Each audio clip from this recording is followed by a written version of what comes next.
Olá, queridos amigos que nos acompanham aqui no canal Fala Sério Pastor. É muito bom recebê-los aqui. Nós estamos felizes e agradecidos a Deus porque sempre temos a oportunidade de trazer algum conteúdo relevante, algo relacionado à Bíblia. Trazemos também conteúdo histórico, arqueológico, conteúdos relacionados também ao espírito de profecia. E hoje eu tenho o privilégio, a honra de receber aqui em meu canal o pastor Dr. Wilson Paroski. Ele já está aqui com a gente.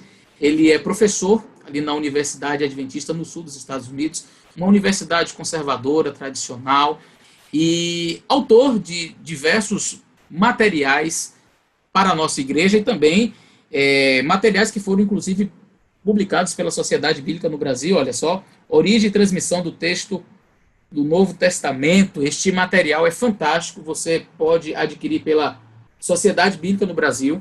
Ele também é o autor da lição de 2018, a lição da Escola Sabatina, onde ele trabalhou ali o livro de Atos, e autor de diversos artigos e materiais publicados oficialmente pela nossa igreja. Uma boa noite, eu estou recebendo agora à noite o Dr. Wilson Paroski. Boa noite, seja bem-vindo a este canal. Fico muito feliz de o senhor ter aceito o convite para estar aqui conosco, nessa entrevista, nesse momento de bate-papo, de conversação. E eu tenho certeza que os nossos amigos que nos acompanham serão grandemente abençoados com este diálogo. Boa noite, pastor Eleazar, uma alegria saudá-lo. Eu que agradeço o gentil convite para estar com você aqui. E minha saudação também àqueles que nos acompanham, que nos assistem. E é uma alegria estar aqui.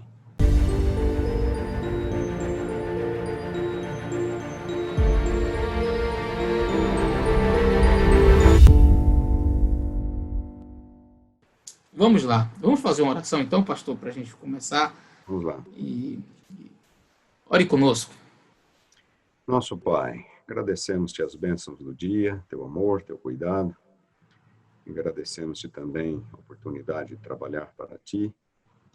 E agora, Senhor, pedimos-te que nos acompanhes, que nos guies neste estudo, que tudo corra bem e que este programa possa alcançar os seus objetivos, que é ajudar os nossos irmãos a ficarem mais tranquilos e a entenderem, sobretudo, a beleza e o poder do sacrifício de Cristo na cruz. Amém. Em nome de quem nós tudo pedimos e agradecemos. Amém. Amém. Pastor Paroski, sem muita demora, vamos logo ao que interessa, né? Eu quero conversar um pouquinho com o senhor acerca do assunto do santuário. Este é um tema assim, muito importante, uma coluna fundamental dentro da Igreja Adventista, uma das doutrinas fundamentais básicas. E como uma doutrina basilar da Igreja Adventista, naturalmente que o inimigo ele fica chateado, né? Satanás ele tenta atacar de todo jeito e usando diversos meios aí nas mídias sociais, em livros e materiais diversos para atacar esta doutrina, para atacar a nossa igreja. E eu queria, então, fazer algumas perguntas acerca dessa doutrina e do trabalho de Cristo ali no santuário celestial. E a primeira pergunta que eu queria já dirigir ao Senhor é: quando Cristo ele terminou a sua missão aqui na Terra após a sua ascensão, para onde Cristo foi? Onde Cristo entrou ali após a sua ascensão? Tudo bem, pastor? Obrigado por sua pergunta. Essa pergunta é muito fácil de responder, pastor. O Novo Testamento está repleto de informações acerca do que aconteceu com Jesus após a sua ascensão. E existem passagens já nos evangelhos, Mateus, Marcos, no livro de Atos, nas epístolas de Paulo, Pedro, no Apocalipse, são diversos textos. Eu gostaria de ler, por exemplo, Atos, capítulo 2, versículos 32 a 36. Esta passagem é parte do sermão de Pedro no dia de Pentecoste. Ao estar ali explicando o que estava acontecendo, não é, aquela manifestação sobrenatural de Deus, ele respondeu assim: a este Jesus, Deus ressuscitou. Ele acaba de comentar sobre a morte, a crucificação de Jesus. A este Jesus, Deus ressuscitou, do que todos nós somos testemunhas. E aí ele diz: Exaltado, pois, à destra de Deus, tendo recebido do Pai a promessa do Espírito Santo, derramou isto que vedes e ouvis. E aí, um pouco mais abaixo, no 36, ele diz: esteja absolutamente certa, pois, toda a casa de Israel, de que a este Jesus que vós crucificastes, Deus o fez Senhor e Cristo. O Novo Testamento é muito claro, em alguns momentos, uns poucos capítulos adiante, nós vemos Estevão, não é? Aquela visão de Estevão, ele vê Jesus em pé, à destra de Deus. Existe também, Paulo fala isso em Romanos capítulo 8, versículo 34, Efésios capítulo 1, versículo 20, 1 Pedro capítulo 3, versículo 22, Apocalipse 3, 21, são inúmeros textos, eu citei apenas alguns, que falam de que quando Jesus ressuscitou, ascendeu aos céus, ele se assentou à destra do Pai. O Novo Testamento é bem específico. Ele se assentou à destra do Pai. E aí vem, então, o segundo ponto, que é onde fica o trono do Pai? Jesus se assentou à destra do trono do Pai. Onde fica o trono do Pai? Onde está localizado o trono de Deus? E aí, novamente, a Bíblia é absolutamente clara.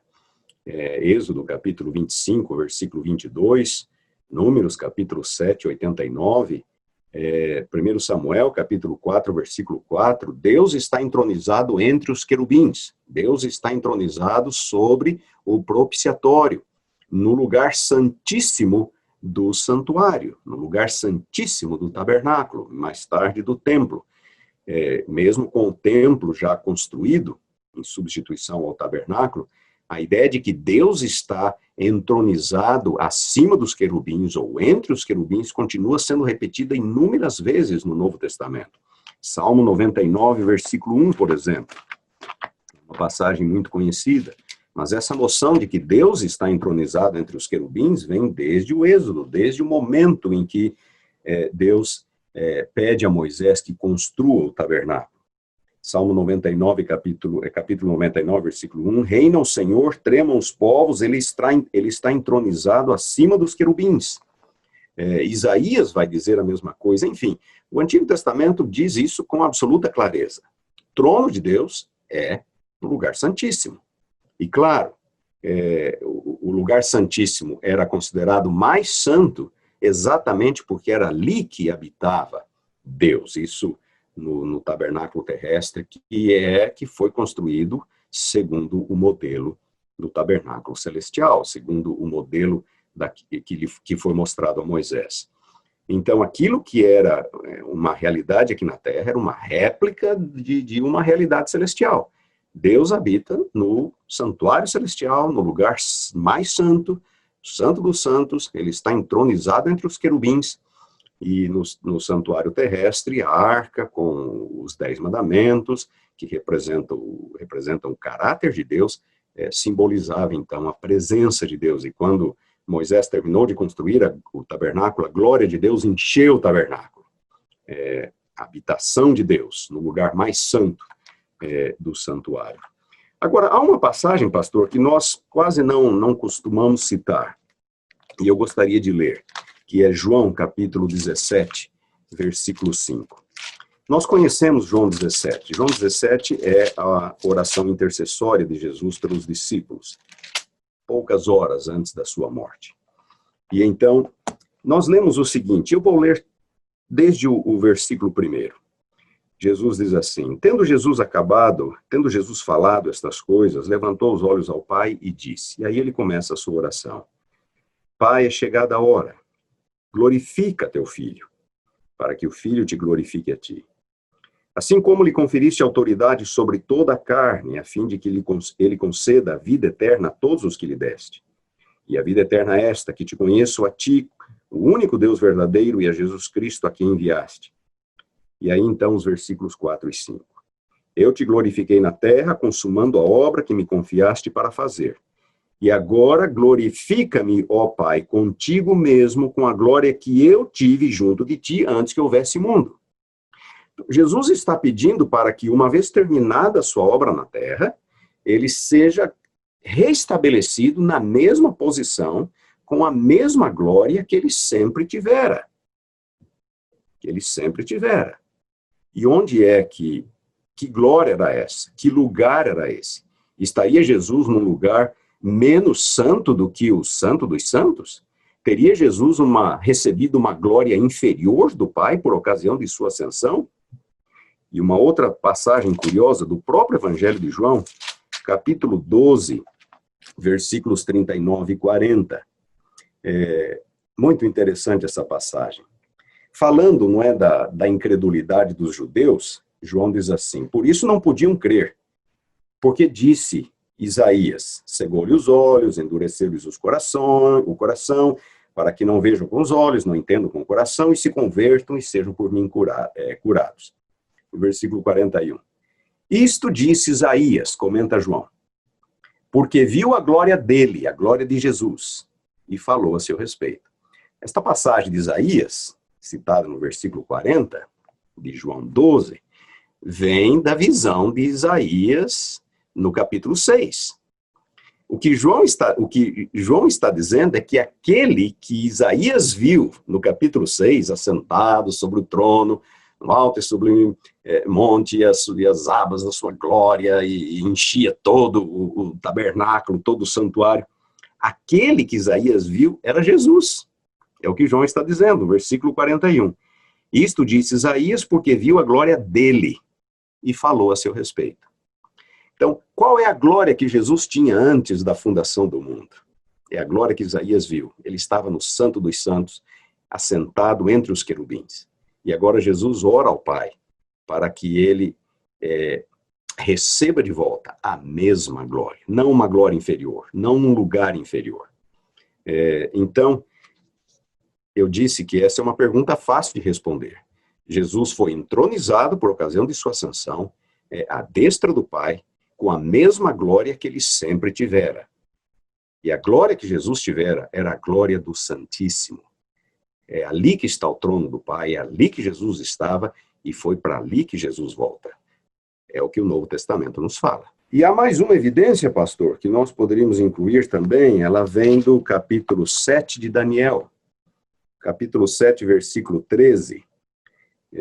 Há um padrão que nós encontramos nas Escrituras, e isto aparece tanto em Daniel quanto no livro do Apocalipse. Em Daniel capítulo 7, versículo 13, é o filho do homem que vem até o ancião de dias, não é o contrário.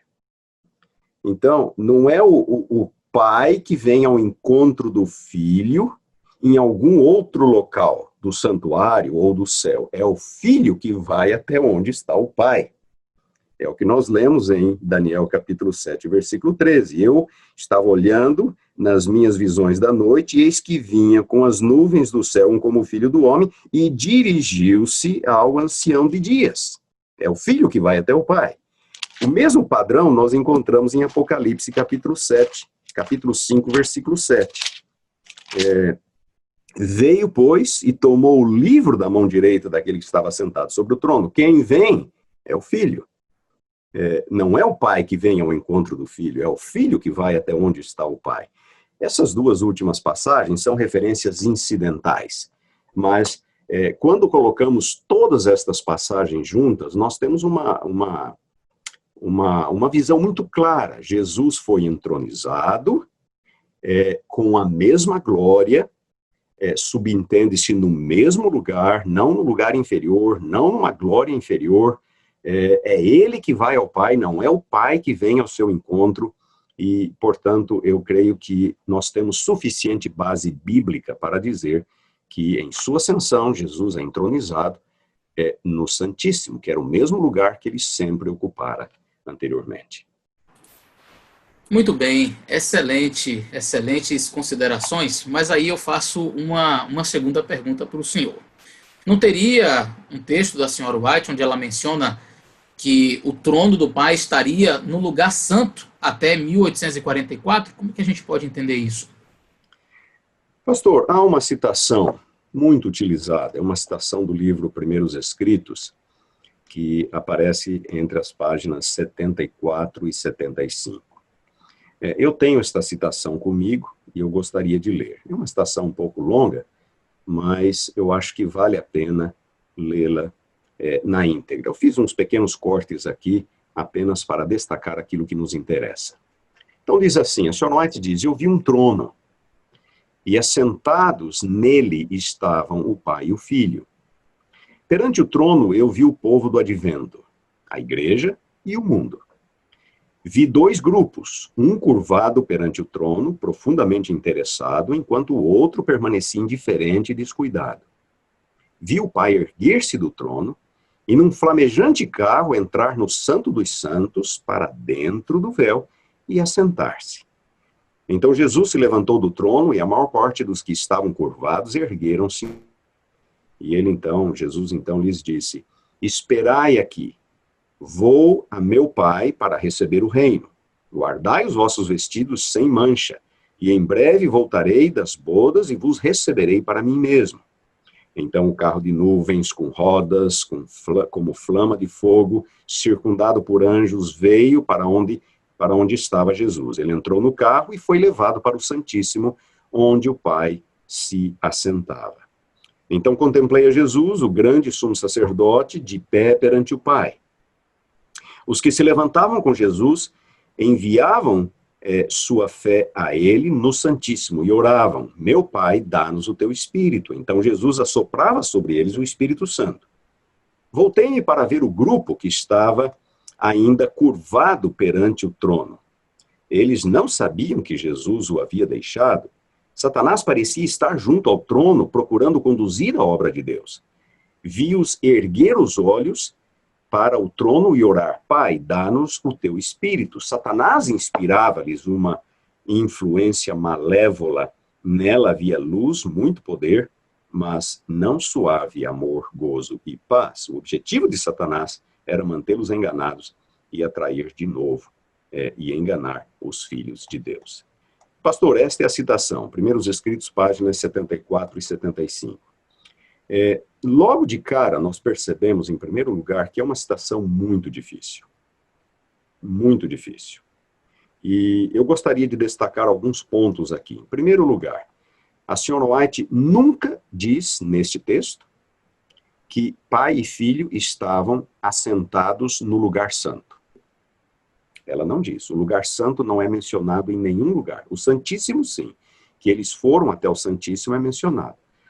Subentende-se o lugar santo. Sim, eu concordo. O lugar santo fica subentendido, não é? Mas é importante destacar que se fosse importante dizer que eles estavam no lugar santo, será que a Sra. White não teria dito que eles estavam no lugar santo? Ela não diz isso em nenhum lugar. Então, é uma interpretação lógica, ela é plausível, está subentendido, mas o ponto é, a Sra. White não menciona o lugar santo, ela não julgou relevante, importante o suficiente mencionar o lugar santo. Segundo ponto, ela fala de uma multidão de salvos e perdidos, de fiéis e infiéis, que estão prostrados diante do trono. Perceba bem, uma multidão de salvos, de pessoas, os salvos, os fiéis e os infiéis, prostrados diante do trono. E ela também fala que Satanás parecia estar ali, no trono, ou junto ao trono. Essas citações, essas referências aos fiéis e infiéis diante do trono, lá no céu, causaram algum desconforto, e algum tempo depois a Sra. White se explicou. Isso aparece no suplemento, à página 111 do Primeiros Escritos, onde ela diz, não, a multidão não estava no céu, a multidão estava na terra. Interessante que ela diz que a multidão ela se prostrou diante do trono. Aí ela diz, não, mas ela não estava no céu, eles estavam na terra. E com relação a Satanás, ela diz, ele apenas parecia estar no trono. Na verdade, ele não estava. Então, veja só, nós temos aqui uma visão difícil, nós temos elementos complexos nessa visão. O lugar não é mencionado, que era o lugar santo, os fiéis e infiéis são colocados, são vistos como se eles estão lá, mas na verdade eles não estão. Satanás é visto como se ele estivesse lá, mas na verdade ele não estava. E é interessante notar que tanto o pai quanto o filho, eles tomam um carro flamejante para ir até o Santíssimo. Jesus é um carro de nuvens com roda de fogo, flama de fogo. Isso lembra alguma coisa, pastor? Você tem algum texto na mente que algum texto lhe vem à mente em relação a isso? Carro de nuvens, roda de fogo, flama de fogo? Daniel 7, Daniel 7, claro que é Daniel verso 7. 9. Daniel 7. Vamos até Daniel 7. Em Daniel 7 nós lemos o seguinte. Daniel 7, versículo 9. Continuei olhando, eis que foram postos uns tronos, e o ancião de dias assentou-se, sua veste era branca, como a neve, os cabelos da cabeça como a pura lã, e o seu trono eram chamas de fogo, e suas rodas eram fogo ardente. Então, notem, essa visão de Daniel, no capítulo 7, boa parte do livro, nós classificamos como visões apocalípticas. Daniel é um livro apocalíptico. O que é um livro apocalíptico? É um livro altamente simbólico. É um livro que vê a realidade por meio de símbolos. E essa descrição, esta visão da Sion White, ela se parece com uma descrição semelhante, uma descrição apocalíptica. Então, ela é altamente simbólica, como eu disse. O carro flamejante, o carro de nuvens, rodas, flamas de fogo, os salvos estão lá, mas não estão, os infiéis estão lá, mas não estão, o próprio Satanás parece estar lá, mas não está. Então, é uma visão metafórica, ela é simbólica. Nós temos que tomar muito cuidado para não querer dizer que está tudo absolutamente claro, que eles estavam no lugar santo. O lugar santo está subentendido, mas não é mencionado. Se fosse importante, realmente, essa identificação do lugar, eu acredito que a Sion White teria mencionado. Eu acho que o que importa aqui não é tanto de onde eles vêm, mas para onde eles vão. Para onde eles vão. A ênfase está exatamente no momento em que se assenta o tribunal, no momento em que começa, então, esta cena de juízo que é descrita no capítulo 7 do livro de Daniel. E na visão da Sion White. Excelente, pastor Paroski. Haveria outras ocorrências que mencionam a entrada de Jesus no Santíssimo após a sua ascensão? Pastor, nós temos mais alguns textos. Há um texto no livro de Hebreus que eu gostaria de destacar. Hebreus capítulo 6, versículos 19 e 20. Aqui, nós lemos o seguinte: a qual temos por âncora da alma, segura e firme, e que penetra além do véu, onde Jesus, como precursor, entrou por nós, tendo se tornado sumo sacerdote para sempre, segundo a ordem de Melquisedeque. Então, esse texto fala que, em sua ascensão, Jesus entrou além do véu. Que véu era este? Todos nós sabemos que o antigo tabernáculo tinha 3 véus. Havia o primeiro véu, que dava acesso ao pátio interno, havia o segundo véu, que dava acesso ao lugar santo, e havia o véu mais interior, que dava acesso ao lugar santíssimo. A palavra grega aqui utilizada para véu, katapetasma, ela é utilizada no Antigo Testamento, na versão grega do Antigo Testamento, para os 3 véus. Então, a palavra, por si só, não é conclusiva. Mas é importante destacar que aqui nós lemos que ele entrou para além do véu, que penetra além do véu, no final do versículo 19. E aí, quando nós tomamos esta frase grega, soteron tu katapetasmatos, além do véu, esta expressão é utilizada na versão grega do Antigo Testamento única e exclusivamente para o véu que separava o lugar santo do lugar santíssimo. Então, é o véu mais interior. A palavra soteron significa a parte mais interior. Em 1 Samuel, capítulo 24, versículo 13, é a parte mais interior da caverna. Em 2 Crônicas 4, 22, a parte mais interior do santuário, Santo dos Santos. Em Atos, capítulo 16, versículo 24, é o cárcere mais interior. E existem várias outras passagens no Antigo Testamento em que esta mesma palavra é utilizada com esse sentido. E ela sempre se refere a algo mais interior, a parte mais interior. Portanto, exoteron parece indicar, parece apontar para o véu mais interior. E esta frase completa, exoteron tu katapetasmatos, como eu disse, mencionada na versão grega do Antigo Testamento, única e exclusivamente como referência ao véu que separava o lugar santo do lugar santíssimo. Portanto, do ponto de vista linguístico, quando nós interpretamos as Escrituras ou interpretamos esta passagem de Hebreus mediante a própria Escritura, buscando referências similares em outros lugares, o que é que nós concluímos? Nós concluímos que Jesus, então, em sua ascensão, ele entrou além do véu mais interior, aquele que separava o lugar santo do lugar santíssimo. Agora, pastor, permita-me fazer uma outra referência aqui. Note, Paulo fala em Romanos capítulo 5, versículo 1. Justificados, pois, mediante a fé, temos paz com Deus. Temos paz com Deus. Por causa da obra salvífica de Cristo, nós somos reconciliados com Deus. Ele vai usar exatamente esta expressão em 2 Coríntios capítulo 5, versículo 19. Cristo nos reconcilia com Deus. Estamos reconciliados. O pecado que causara uma separação, que nos alienara de Deus, é resolvido e agora nós somos reconciliados com Deus. Hebreus capítulo 4, versículo 16, fala que nós podemos nos achegar confiadamente junto ao trono. Junto ao trono. Por quê? Porque nós fomos reconciliados com Deus. A morte de Jesus, aceita pela fé, nos reconcilia. Nós temos paz. Paz não é ausência de guerra. Paz é aquela relação que o ser humano tinha inicialmente com Deus, que ela é restaurada. Nós nos tornamos filhos de Deus. Nós podemos chamar a Deus de Pai.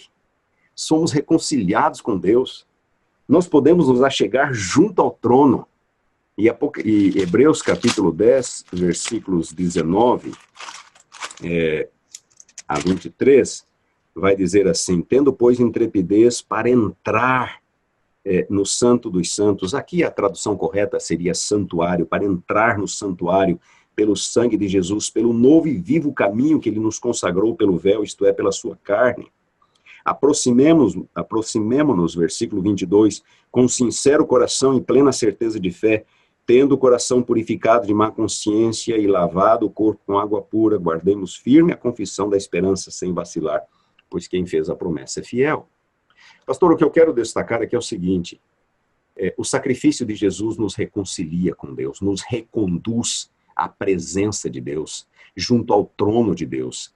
Nós estarmos separados por causa do pecado, esta barreira é eliminada, e nós somos reconciliados com Deus. Então, se essa reconciliação, pastor, no ato da ascensão de Jesus, por exemplo, se limita ao lugar santo, então nós não estamos totalmente reconciliados, nós somos reconciliados até a antessala, e não a sala do trono. Não é a presença de Deus realmente. Nós precisamos de mais alguma coisa. O que é que nós precisamos? Mais um sacrifício para então sermos reconduzidos até o Santíssimo? Precisamos fazer o quê? Obras, apresentar obras para finalmente sermos admitidos na presença de Deus?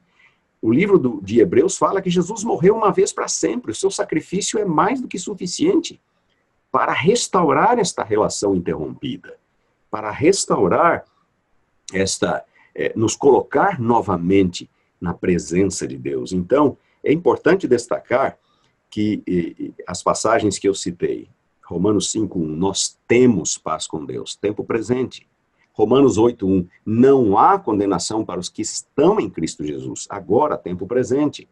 Hebreus 4:16, acheguemo-nos junto ao trono, agora, tempo presente. Hebreus 10:19, tendo intrepidez, aproximemo-nos, tempo presente. Não é algo futuro. Então, o sacrifício de Cristo e sua entrada como nosso precursor à presença de Deus é uma realidade presente.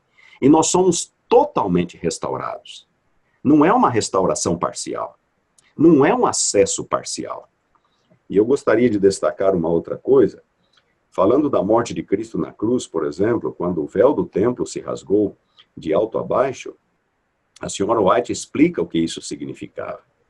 Ela diz, por meio de Cristo, a glória oculta dos santos deveria ser revelada. A glória oculta do Santo dos Santos. Ele sofrera a morte por todo ser humano e por esta oferta os filhos dos homens deviam se tornar filhos de Deus. Então ela está falando da glória do Santo dos Santos. Com o rosto desvendado, contemplando como por espelho a glória do Senhor, os crentes em Cristo seriam transformados de glória em glória na sua própria imagem. E agora vem o ponto que eu gostaria de destacar. O propiciatório, sobre o qual repousava a glória de Deus no Santíssimo, é franqueado a todos os que aceitam a Cristo como propiciação pelo pecado.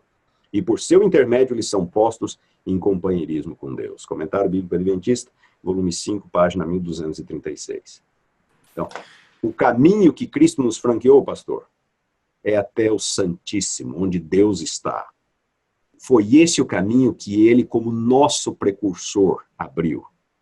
Não é até a antessala do lugar do Santíssimo, não é só até o lugar santo, é lá, é até o propiciatório. A salvação que Cristo nos oferece, pastor, é uma salvação completa. Restauração completa, completo acesso a Deus. Isto precisa ser enfatizado. Jesus, como nosso precursor, entrou lá e nós somos convidados a, pela fé, entrarmos, seguirmos, fazermos a mesma coisa que ele fez, nos achegarmos junto ao trono da graça, confiadamente. Ok, pastor, mas aí eu faço uma pergunta ao senhor. Isso daí, esta visão, não entraria em choque com aquilo que a Igreja Adventista ensina acerca de 1844, a nossa doutrina acerca de 1844? Pastor, não, de forma nenhuma. Não há por que haver um choque aqui. Porque quando Jesus ascende aos céus e vai até a presença do Pai e abre este caminho para que nós, hoje, pela fé, também possamos chegar até o Santíssimo, até o propiciatório, a presença de Deus, este não é a segunda fase do ministério de Cristo no Santuário Celestial. Nós interpretamos o ministério de Cristo, nossa doutrina do santuário. Jesus desempenha duas fases no Santuário Celestial. A primeira fase é a fase intercessória e a segunda, de 1844 em diante, uma fase de julgamento. Aí sim, Jesus termina a sua intercessão no lugar santo e ele começa a sua fase de julgamento no lugar santíssimo, no Santo dos Santos. Mas não é isso que nós estamos falando aqui. Nós não estamos falando de dia da expiação. Os evangélicos, praticamente todos eles, interpretam este acesso, essa entrada de Cristo à presença do Pai como sendo o dia da expiação. E já houve adventistas no passado e no presente que interpretaram desta forma. Olhando para o livro de Hebreus, eles não conseguem ver outra coisa. Não, Jesus vai ao Santo dos Santos. É ali que Jesus vai, não há dúvida. É ao Santo dos Santos. Então, dia da expiação. Nós não precisamos esperar até 1844. É o dia da expiação. Tudo se resolve mediante o sacrifício de Cristo na cruz e Jesus já entra direto na presença do Pai no Santíssimo. A F. Ballinger, por exemplo, que foi contemporâneo de Ellen White, ele acabou crendo desta forma, foi severamente criticado, acabou sendo excluído da igreja. Em anos mais recentes, Desmond Ford, um ex-teólogo adventista, também desenvolveu a mesma ideia de que Jesus, em sua ascensão, a entrada de Jesus no Santo dos Santos corresponde ao dia da expiação. Mas, pastor, não é isso que eu estou falando. De forma nenhuma. Essa entrada de Jesus até o Santo dos Santos, que nós encontramos no livro de Hebreus, não corresponde ao dia da expiação. Corresponde à inauguração do santuário. Então, a questão não é onde Jesus vai, mas por que ele vai. Ele não vai para dar início ou para cumprir a tipologia do dia da expiação. Será que é difícil nós entendermos isso, pastor? Eu não creio que é difícil. Jesus vai para inaugurar o santuário celestial. Quando o tabernáculo terrestre foi construído, houve um momento em que alguém que não era o sumo sacerdote entrou no lugar santíssimo. Quem foi, pastor? Você se lembra? Moisés. Foi Moisés, no dia da inauguração, no dia da consagração do santuário. Ele terminou a construção do tabernáculo, Êxodo 40, versículos 1 a 9. Então Deus pede para que ele unja com óleo tudo o que há no tabernáculo. Ele mobilia, ele organiza, ele arruma, ele coloca o propiciatório lá no Santíssimo, e então Deus fala para que ele unja com óleo o tabernáculo e tudo o que nele há. Logicamente, isso inclui também aquilo que estava no lugar santíssimo. Nós vamos encontrar a mesma referência em Levítico, capítulo 8, versículos 10 a 12, Números, capítulo 7, versículo 1. Então, o tabernáculo e tudo o que nele está. Considerando o fato de que o tabernáculo terrestre era uma parábola, segundo Hebreus, capítulo 9, versículo 9, de uma realidade celestial, será que essa entrada de Moisés para inaugurar o santuário também não representaria o momento em que Cristo entra no santuário celestial, lugar santo e lugar santíssimo, com o seu próprio sangue, agora colocando, por assim dizer, este santuário em operação, em funcionamento? É interessante que a instauração do sacerdócio araônico foi logo em seguida a inauguração do tabernáculo. Êxodo 40, versículos 9 a 15. Da mesma forma, Jesus vai com o seu sangue, ele entra até a presença do Pai, ele inaugura o santuário, por assim dizer, ele consagra o santuário, e então diz o livro de Hebreus que ele é empossado sumo sacerdote. Ele é feito sumo sacerdote segundo a ordem de Melquisedeque. Eu gostaria de ler novamente, pastor, Hebreus capítulo 10, versículos 9 a 20. Diz assim: tendo, pois, irmãos, intrepidez para entrar no Santo dos Santos, pelo sangue de Jesus, pelo novo e vivo caminho que ele nos consagrou pelo véu, isto é, pela sua carne. Aqui ele usa o verbo enkainizo, uma palavra grega. É a palavra traduzida para consagrar. Esta palavra, enkainizo, significa inaugurar, dedicar, consagrar. Ela foi usada para a inauguração do santuário do Templo de Salomão, em 2 Crônicas, capítulo 7, versículo 5. Ela foi usada em Esdras, é usada em Esdras 6, 16 e 17, para a reinauguração do templo depois do exílio babilônico, quando o templo foi reconstruído. E existem vários outros termos relacionados a este enkainizo que são utilizados na versão grega do Antigo Testamento em Números 7. Números capítulo 7, no contexto da inauguração do santuário. Esta palavra nunca é usada no Antigo Testamento no contexto do dia da expiação. Nunca usada. Então o assunto de Hebreus não é o dia da expiação. Então não há por que ter medo. Jesus não entra para realizar o dia da expiação. Ele entra inaugurando o santuário celestial. Algumas pessoas podem imaginar, mas como inaugurar se ele já existia? Se o próprio tabernáculo terrestre foi construído tendo como base o santuário celestial. A morte de Cristo inaugurou um novo período na história da salvação. Agora, o santuário celestial entra em cena como lugar das ações salvíficas de Deus. Jesus iria começar seu ministério ali e mais tarde se desenvolveria no segundo compartimento, no Santo dos Santos. Então, este inaugurar significa apenas o início de uma nova fase nas ações salvíficas de Deus, agora centralizadas lá no céu.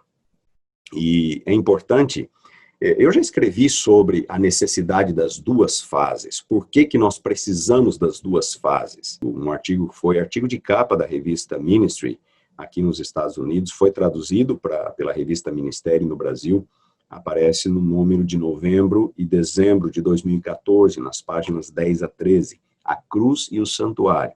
Ali eu explico por que do ponto de vista soteriológico, do ponto de vista da salvação. Por que que nós precisamos das duas fases de Cristo no santuário celestial?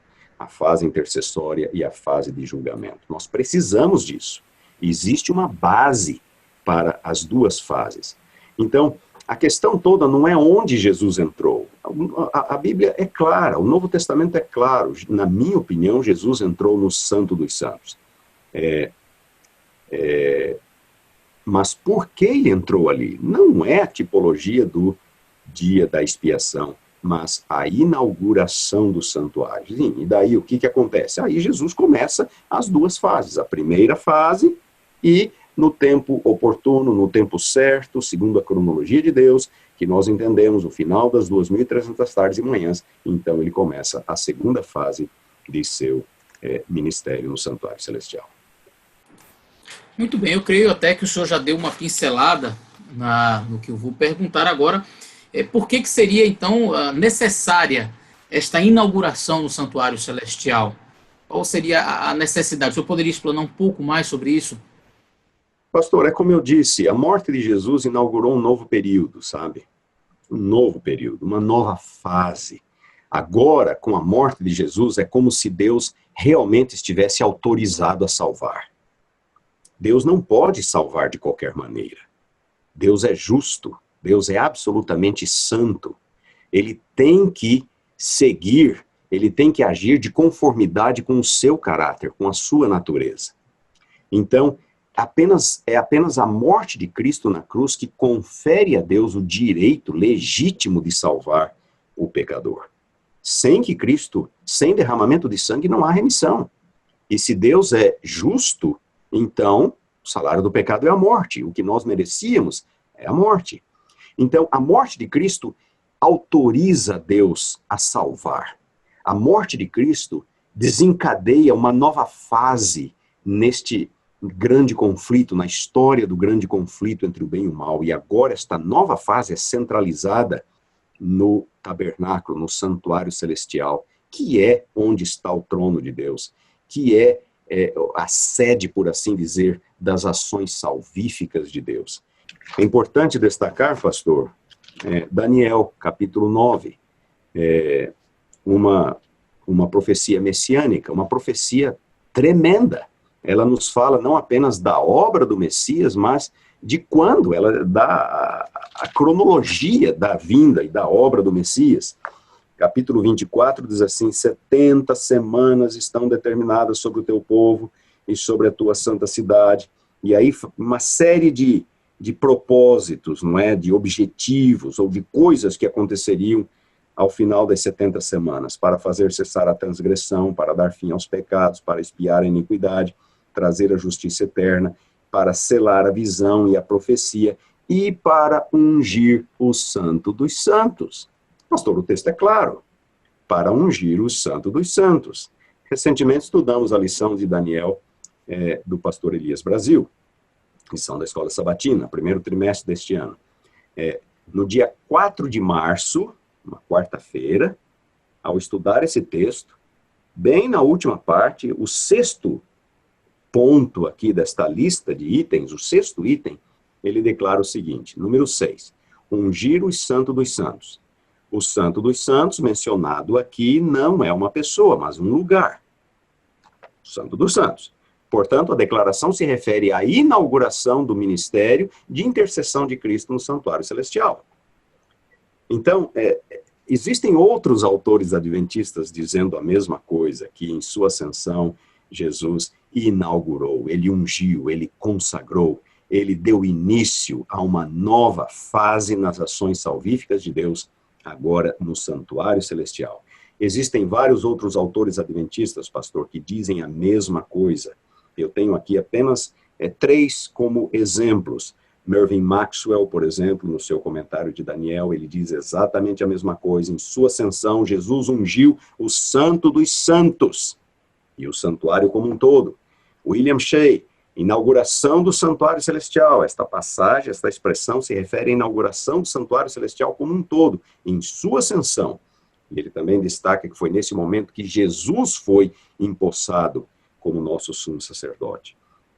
e Zdravko Stefanovic, ele não é tão claro assim como Shea e especialmente como Maxwell, mas ele também segue mais ou menos na mesma direção.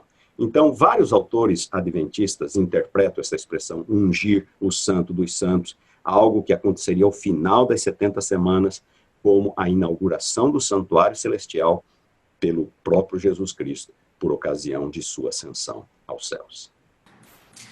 Muito bem. Vamos voltar um pouquinho para Ellen White. Ela não usa a expressão além do véu como uma referência a este primeiro véu ali, a entrada do lugar santo? Sim, isso é um fato. A senhora White usa a expressão além do véu diversas vezes, talvez a maioria das vezes, como referência ao primeiro véu, o que dava acesso ao lugar santo. No livro Grande Conflito, por exemplo, ela usa essa expressão várias vezes como referência ao véu que separava o pátio do lugar santo. Mas é um erro imaginar que ela usa essa expressão somente para aquele véu. Ela também usa a expressão além do véu diversas vezes para o segundo véu, para o véu mais interior, aquele que separava o santo do santíssimo. O Comentário Bíblico Adventista, por exemplo, volume 4, página 1141, é um desses exemplos, não é? Das passagens em que ela usa a mesma expressão, além do véu, para o véu que separava o lugar santo do lugar santíssimo. Agora, pastor, é importante destacar o seguinte: a senhora White viveu, assim como os nossos pioneiros, numa época muito difícil. Eles redescobriram a doutrina do santuário e eles estavam lutando por ela. Eles estavam absolutamente convencidos de que essa doutrina era verdadeira, era bíblica. E eles estavam falando algo que ninguém mais falava. Ninguém mais falava. Por conta dos exageros da Igreja de Roma, que acabou anulando completamente o ministério de Cristo no santuário celestial, colocando os seres humanos como intercessores nesta obra de salvação, anulando completamente o ministério intercessório de Cristo. Isso é muito claro nas profecias, especialmente de Daniel. Por conta desta teologia, deste ensino da Igreja de Roma, a reforma protestante no século XVI rompeu com isto e acabou indo para o outro extremo. Então, nós não precisamos de mais nada a não ser a cruz. Tudo se realizou na cruz. Então, o contexto em que a reforma estava, digamos assim, lutando contra as pretensões da Igreja de Roma de que o legítimo intercessor no processo de salvação são os sacerdotes humanos, e aí existe aquela hierarquia, né? E o pontífice máximo, não é? O legítimo representante de Cristo nessa terra e aquele que realmente intercede e faz essa mediação entre a terra e o céu. A reforma foi para o outro lado e radicalizou na cruz. Então, tudo aconteceu na cruz. O dia da expiação se cumpre na cruz, não havendo espaço para mais nada. Então, a Igreja Católica, por um aspecto, de um lado, ela colocou alguém no lugar de Cristo, e a Igreja Protestante, por outro lado, não colocou ninguém. Não colocou ninguém. Fez tudo se realizar na cruz. E agora, os nossos pioneiros, quando eles redescobriram esta verdade, eles estavam, então, falando num contexto evangélico, em que ninguém argumentava na mesma direção. Ninguém entendia absolutamente nada disto. Ninguém aceitava esse tipo de pregação. Então, eles enfatizaram demais a presença de Cristo no lugar santo e depois no lugar santíssimo. E em alguns momentos, os nossos pioneiros, inclusive a Sion White, eles subordinaram a exegese e a teologia. Então, eles priorizaram o significado da teologia. O ministério de Cristo tem duas fases, lugar santo, lugar santíssimo, ponto final, e eles não abriram mão disto. Eles não tiveram eles não desenvolveram uma abordagem absolutamente completa, minuciosa, detalhada de cada aspecto envolvido em toda esta obra da ascensão de Cristo, inauguração do santuário celestial, eles estavam preocupados em destacar que o ministério de Cristo estava dividido em duas fases. E existe, portanto, esta ênfase na teologia, no significado do ministério de Cristo. Agora, é importante destacar, pastor, que a senhora White também diz que em sua ascensão Jesus entrou no Santíssimo. Ela não fala que Jesus se limitou ao lugar santo. Não são muitas citações, é verdade, são poucas citações, mas ela fala. E quantas citações eu preciso? Note, por exemplo, o que ela diz no Signs of the Times, Sinais dos Tempos, no dia 19 de abril de 1905. Essa citação tem circulado aí em algumas mídias sociais aí ultimamente. Ela diz: mantendo ainda a humanidade, Cristo subiu ao céu, triunfante e glorioso. Levou o sangue da expiação para o Santíssimo, aspergiu-o sobre o propiciatório e abençoou o povo. A passagem é clara. Em sua ascensão, quando Jesus subiu ao céu, ele levou o sangue da expiação para o Santíssimo. Ela vai dizer a mesma coisa num outro artigo na Review and Herald, no dia 13 de novembro de 1913. Ela vai dizer a mesma coisa no Youth Instructor, no dia 25 de julho de 1901. Então, a senhora White tem estas citações em que ela diz que na sua ascensão, Jesus foi até o Santíssimo e ela aspergiu, então, o seu sangue, ele aspergiu o seu sangue sobre o propiciatório. É importante destacar isso, pastor. Bastante claro, na verdade, o texto, né? Um texto mais claro que isso, acredito que só o rio puro da água da vida lá no céu. Pastor, o senhor já falou sobre isso antes. O senhor já mencionou estes aspectos que nós estamos dialogando aqui antes. O senhor poderia falar para a gente se há vídeos na internet, há outros momentos em que o senhor tenha mencionado isso? Pastor, eu já falei, ainda não publiquei nada a respeito. A primeira vez que eu apresentei esta palestra sobre a inauguração do Santuário Celestial foi na Faculdade de Teologia, perante os colegas, os demais professores e os demais alunos, isso já faz vários anos. Numa segunda vez eu falei num concílio de pastores e líderes de igreja de uma das associações da União Central.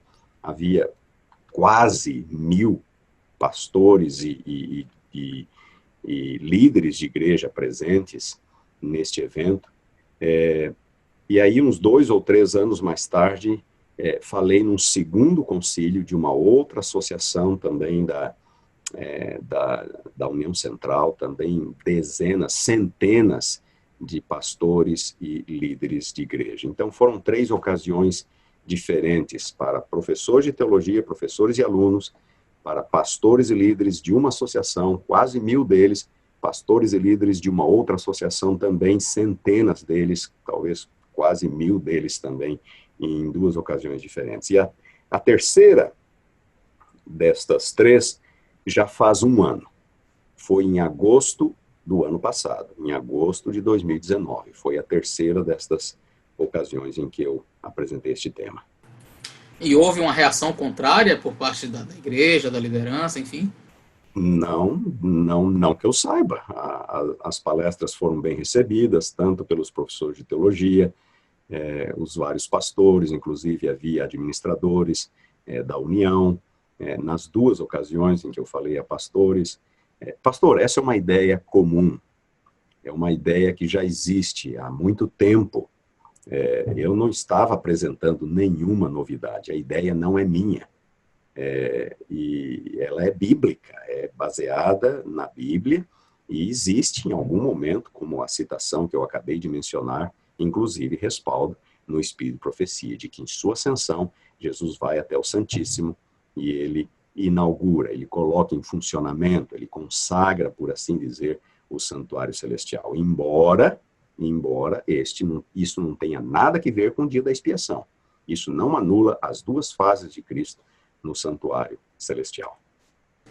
Se me permite, pastor, inclusive conversando hoje mesmo em um grupo de WhatsApp com algumas pessoas e um amigo meu, médico, adventista do 7º dia, quando nós estávamos dialogando acerca dessa questão do santuário e porque alguns colocaram em dúvida este assunto, ele disse assim, mas desde que eu me entendo por gente, ele é adventista há muitos anos, desde que eu me entendo por gente que a igreja adventista acredita que quando Jesus morreu e ele ascendeu aos céus, ele foi ao lugar santíssimo para fazer a inauguração do santuário. Porventura a igreja mudou a sua visão? E eu disse, não, são na verdade algumas pessoas que não conseguiram entender isso que a igreja já prega há tantos anos. Eu menciono isso porque o senhor disse, na verdade não é uma visão minha, a igreja já prega de fato isso há tempos. E aí eu já faço uma pergunta para o senhor, por que que isso incomoda alguns?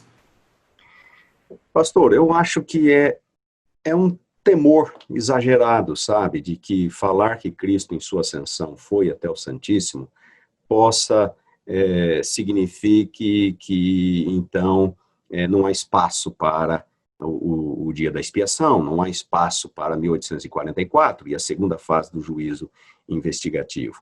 Pastor, eu acho que a razão pela qual algumas pessoas se incomodam é um zelo excessivo e um temor de que isto possa comprometer nossa doutrina do santuário celestial. Nós temos essas duas fases do ministério de Cristo de forma muito clara em nosso ensino, em nossa definição doutrinária, e a segunda fase, que é no Santíssimo, ela começa num período diferente, 1844. Então, falar que Cristo, em sua ascensão, já foi ao Santíssimo, parece comprometer isto.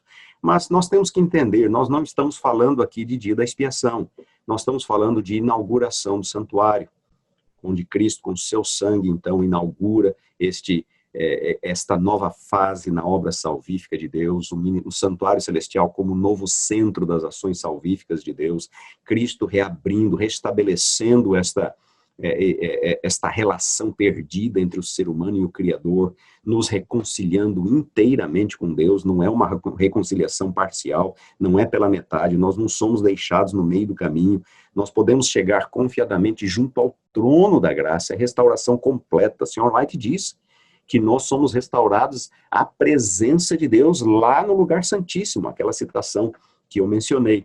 Então, eu acho que é mais um temor, sabe? É mais um temor. Veja, por exemplo, na época da Sr. White, havia toda aquela discussão, qual é a lei de Gálatas? E algumas pessoas de peso, de renome da teologia adventista diziam, é lei cerimonial, lei cerimonial. E então, outras pessoas, alguns líderes ainda jovens, começaram a dizer, não, é a lei moral, nós só temos que entender o texto corretamente. E a velha guarda da igreja criou um problemão enorme. Por quê? Não, se for a lei moral, então Gálatas parece que joga a lei por terra, e o que vai acontecer com a lei, o que vai acontecer com o sábado, de forma nenhuma. E foi um momento difícil da história da nossa igreja. Um momento crítico da história da nossa igreja. A controvérsia ali no final dos anos de 1880, a sessão da Conferência Geral de 1888, tinha que ver basicamente com qual é a lei de Gálatas. Uma confusão muito grande foi causada. Um temor de que interpretar a lei em Gálatas como sendo a lei moral pudesse anular completamente nossa ênfase nos mandamentos, ou a necessidade de se guardar os mandamentos e a lei de Deus. Então, sempre houve pessoas sensíveis, pessoas que têm alguma dificuldade para conviver com algumas posições assim, eu até diria, um tanto paradoxais. Jesus já foi para o Santíssimo? Sim. Mas em 844 ele vai de novo? Sim, ele vai. A questão toda é que, se Jesus foi entronizado, nós estamos falando de função. Nós estamos falando de função. É importante ter isso em mente. Como função, então, existe a primeira fase, existe a segunda fase. Embora Jesus já tenha ou já possa ter ido diretamente à presença do Pai. Então, na verdade, a ênfase não está no aspecto geográfico em si, mas no aspecto funcional. Não é uma questão de proibição geográfica. Está limitado geograficamente a um espaço, mas na sua função. Não é isso? Eu acho que nós não precisamos limitar Jesus ao lugar santo por 1.800 anos, pastor. Nós não precisamos limitar Jesus. Se nós limitarmos Jesus ao lugar santo por 1.800 anos, e o que fazer, então, das muitas passagens em que ele é entronizado? Lá, em que ele pede para o Pai para ter a mesma glória. E o próprio livro de João fala que ele estava, a glória que ele tinha antes era a glória lá do Santíssimo. O lugar mais santo, o santo dos santos. Isaías capítulo 6, João 12, 41. Então, nós simplesmente temos que entender que nós não precisamos limitar Jesus ao lugar santo. É interessante, pastor, que algumas pessoas as pessoas que têm dificuldade com esse tema, elas preferem limitar Jesus como é que eu diria? Elas flexibilizam com o Pai. Não, o Pai pode ter o trono em qualquer outro lugar, mas Jesus não pode sair do lugar santo. Parece que para alguns é mais fácil falar que Deus se move do que Jesus se move. Não, Jesus tem que ficar ali preso ao lugar santo até 1844. Nós estamos falando de função. A primeira fase do ministério sacerdotal de Cristo é no lugar santo, a segunda fase é no lugar santíssimo. Isso não impede que ele vá e venha. Isso não impede que ele seja entronizado junto ao Pai, à destra do Pai, onde está o trono de Deus, que é entre os querubins, é o que diz a Bíblia. Mas é importante que nós mantenhamos essa distinção de função das duas fases do ministério celestial de Cristo.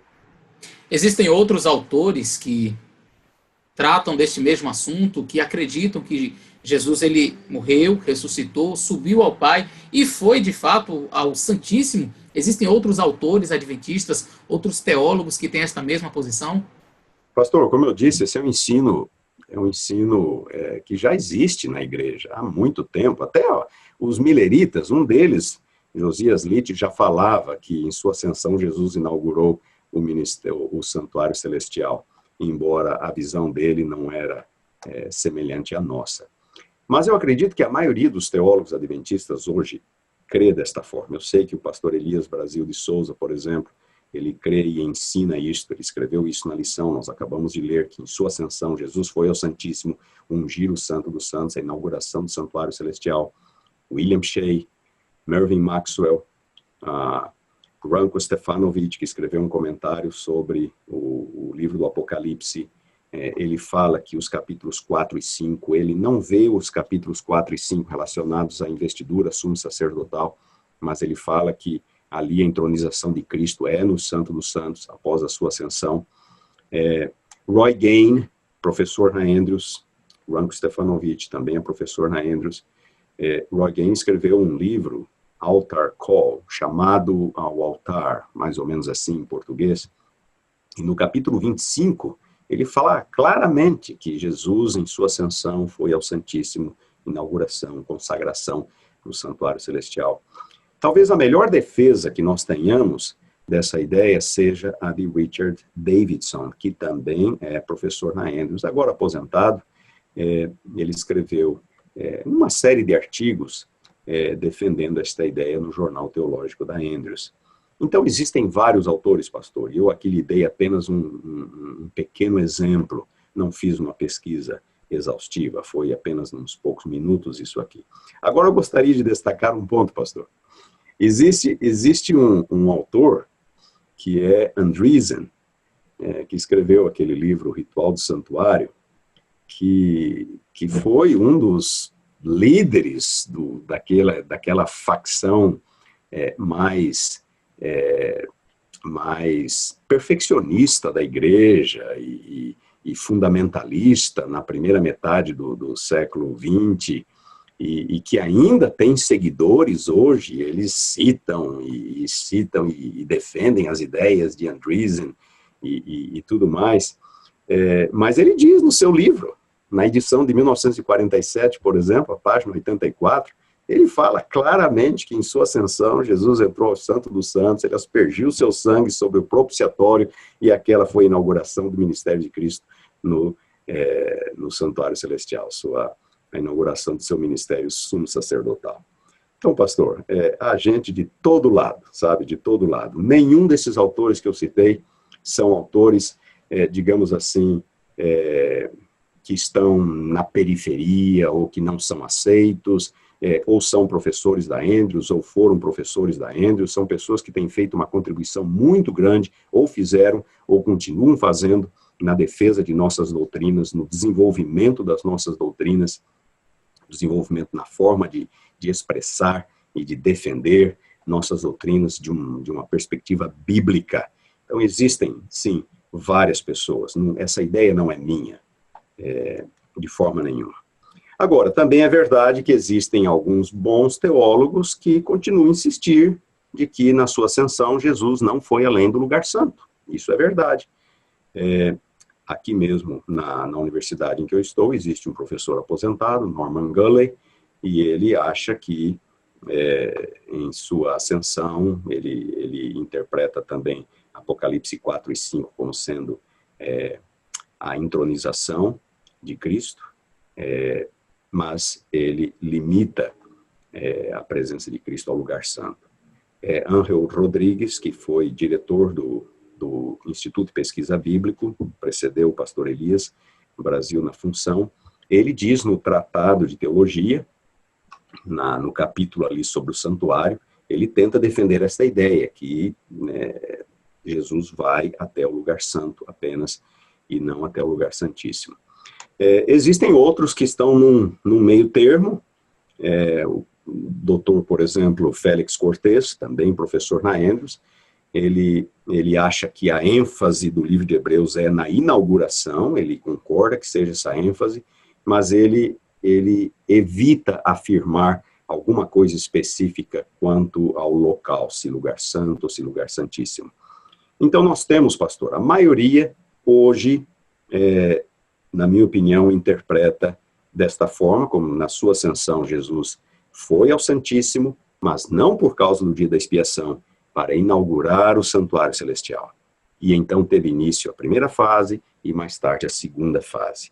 Existem uns poucos que ainda insistem naquela interpretação mais antiga de que Jesus foi apenas ao lugar santo, ponto final, e existem alguns que estão talvez ali num meio termo.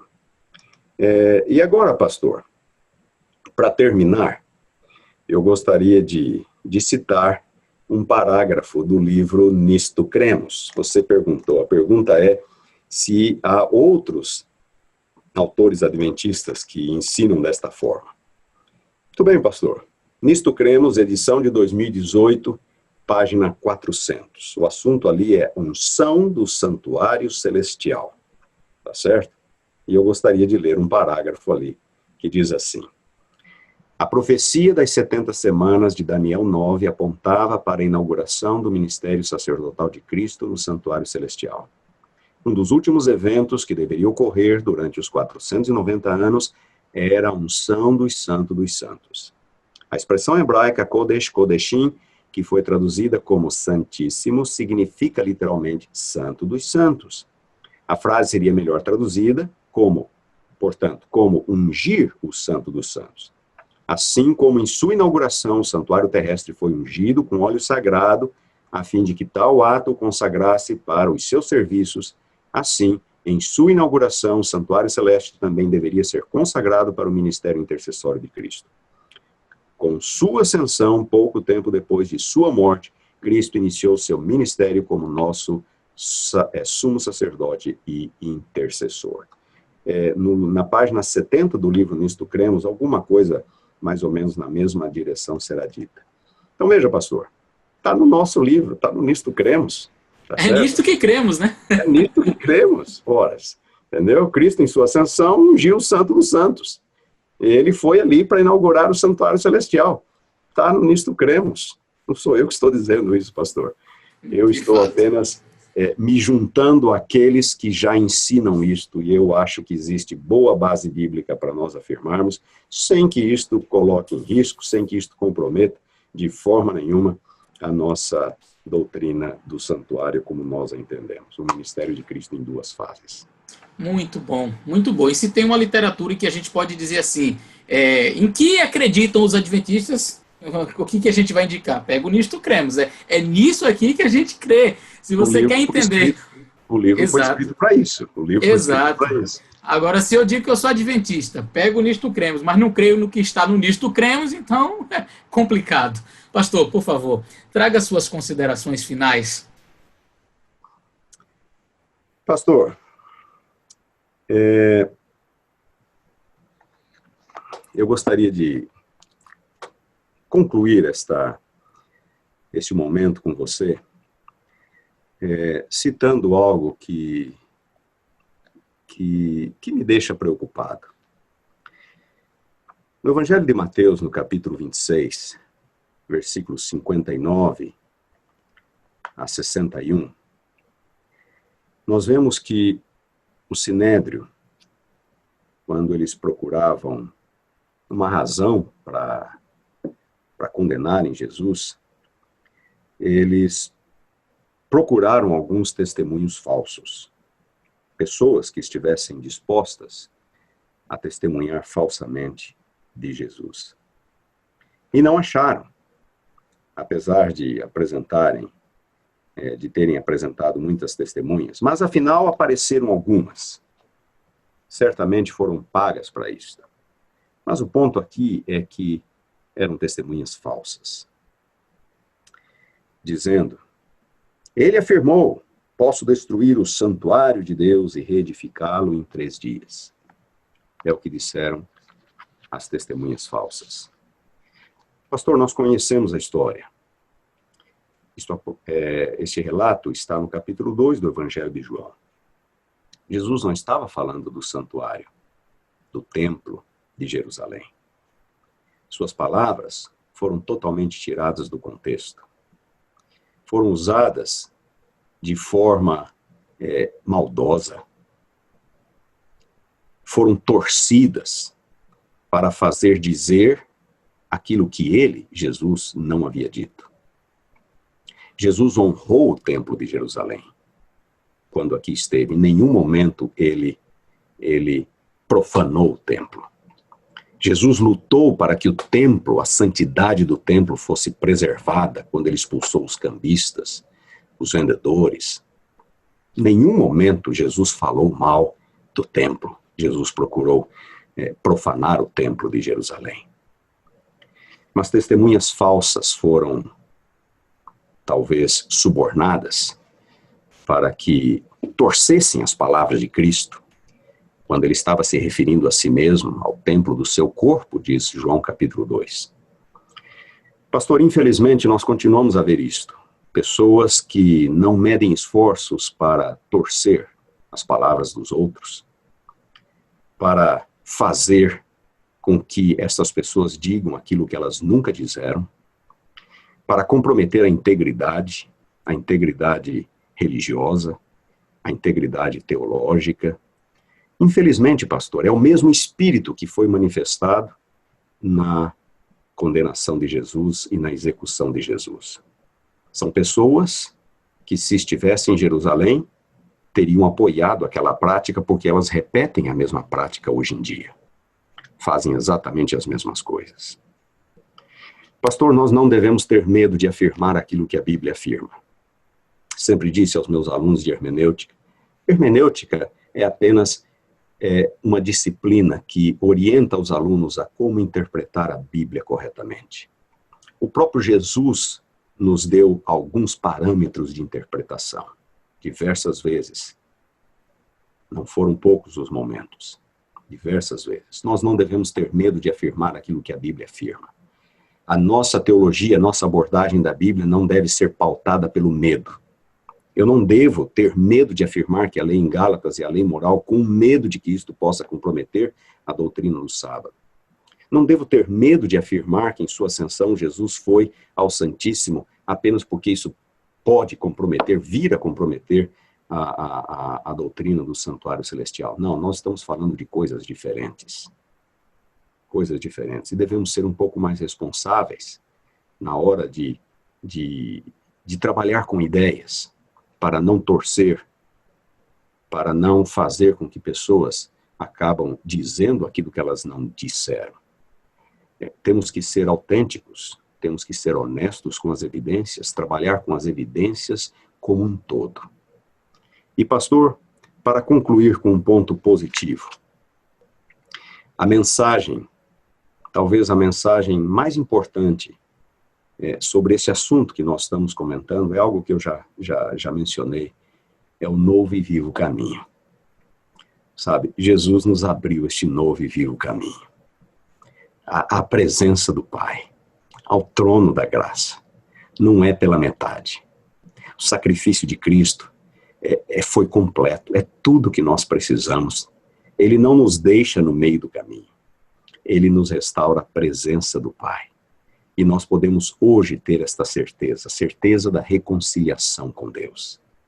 Então, a minha oração final, meu apelo é para que aqueles que nos ouvem leiam um pouco mais Hebreus, especialmente capítulo 4, capítulo 10, e tentem perceber esta ênfase na certeza, na confiança que nós devemos ter de que nossa salvação é verdadeira, de que a morte de Cristo é suficiente e de que Ele nos reconciliou com o Pai. Romanos 5:1, justificados, pois, mediante a fé, temos paz com Deus. Romanos 8:1, não há condenação para os que estão em Cristo Jesus. Hoje nós temos este acesso ao Pai. Que essa certeza continue nos motivando para um serviço a Deus, um amor a Deus, cada dia mais intensos. Continuarmos testemunhando deste Deus de amor e não causando confusão, pastor. Nós precisamos terminar a nossa obra, pregar o Evangelho, testemunhar do amor, da graça de Deus àqueles que estão ao nosso redor. Obrigado, pastor, por estes momentos, obrigado pela oportunidade. Que Deus abençoe você, seu ministério, e abençoe a todos aqueles que nos acompanharam e que nos ouvem aqui neste canal. Pastor Paroski, eu que agradeço por ceder o seu tempo. Eu sei que o senhor é uma pessoa extremamente atarefada, professor, está sempre com muitas atividades e separou este momento para estarmos juntos, para gravarmos esse vídeo. Eu só tenho realmente a agradecer ao Senhor. E eu peço a você que está assistindo nesse momento que compartilhe esse vídeo. Coloque nas suas redes sociais, mande para os seus amigos. Eu tenho certeza que muita gente vai ser abençoada com este vídeo, com estas explicações. Pastor Paroski, foi uma bênção ter o senhor aqui no canal. Ele está aberto quando o senhor quiser falar, quando o senhor quiser passar algum outro assunto, será sempre uma honra recebê-lo aqui. E eu queria fazer um pedido, que o senhor nos despedisse em oração neste momento. Obrigado, pastor Eleazar, e novamente que Deus continue abençoando você, seu ministério na igreja e seu ministério virtual aqui também no seu canal. Amém. Nosso Deus, nosso Pai, mais uma vez oramos a Ti em gratidão pelo Teu grande amor, pelo sacrifício de Cristo, pelo novo e vivo caminho que Ele nos abriu. Obrigado, ó Pai, por esta bênção indescritível. Nós podemos, ainda que pela fé, ter acesso à Tua presença. Sermos restaurados ao trono celestial, à presença do Pai. Podermos dirigir-nos a Ti como nosso Pai. Obrigado, Senhor. E nós esperamos aquele dia em que esta obra de salvação será completada e nós seremos transformados definitivamente na Tua imagem, na Tua semelhança. Seremos resgatados deste mundo mau para estarmos contigo para sempre, ao Teu lado para sempre. Senhor, abençoa o Teu povo, abençoa a Tua igreja. Obrigado pela Tua palavra, obrigado pelo Espírito de profecia, pela luz que nós temos. E obrigado, Senhor, por aqueles que nos ensinam, aqueles que estudam, a quem Tu deste o dom do ensino. Que eles continuem nos ajudando a procurarmos sempre termos uma defesa bíblica daquilo que nós cremos. Nos colocamos em Tuas mãos, hoje e sempre, porque Te amamos e queremos Te servir. Em nome de Jesus, amém. Amém. Amém. Grande abraço e até o nosso próximo vídeo.